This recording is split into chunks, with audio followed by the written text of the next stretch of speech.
مومنو، تم پر روزے فرض کیے گئے ہیں جس طرح تم سے پہلے لوگوں پر فرض کیے گئے تھے، تاکہ تم پرہیزگار بنو۔ روزوں کے دن گنتی کے چند روز ہیں، تو جو شخص تم میں سے بیمار ہو یا سفر میں ہو تو دوسرے دنوں میں روزوں کا شمار پورا کر لے۔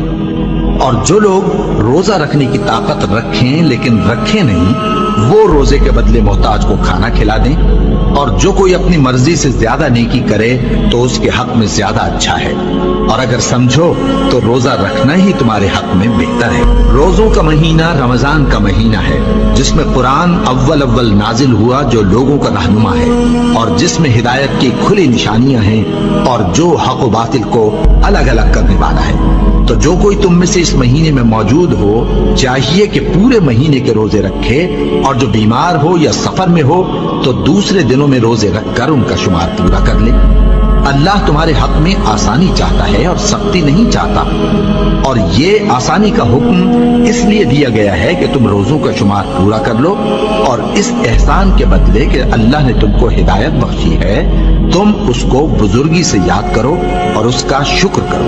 اور اے پیغمبر، جب تم سے میرے بندے میرے بارے میں دریافت کریں تو انہیں معلوم ہو کہ میں تو تمہارے پاس ہی ہوں۔ جب کوئی پکارنے والا مجھے پکارتا ہے تو میں اس کی دعا قبول کرتا ہوں۔ تو ان کو چاہیے کہ میرے حکموں کو مانیں اور مجھ پر ایمان رکھیں تاکہ نیک رستہ پائیں۔ روزوں کی راتوں میں تمہارے لیے اپنی عورتوں کے پاس جانا جائز کر دیا گیا ہے، وہ تمہاری پوشاک ہیں اور تم ان کی پوشاک ہو۔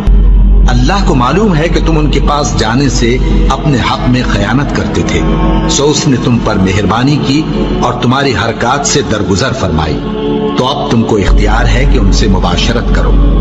اور اللہ نے جو چیز تمہارے لیے لکھ رکھی ہے یعنی اولاد، اس کو اللہ سے طلب کرو اور کھاؤ اور پیو، یہاں تک کہ صبح کی سفید دھاری رات کی سیاہ دھاری سے الگ نظر آنے لگے۔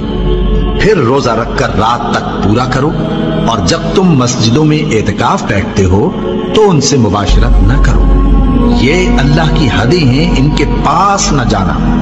اسی طرح اللہ اپنی آیتیں لوگوں کے سمجھانے کے لیے کھول کھول کر بیان فرماتا ہے تاکہ وہ پرہیزگار بنے۔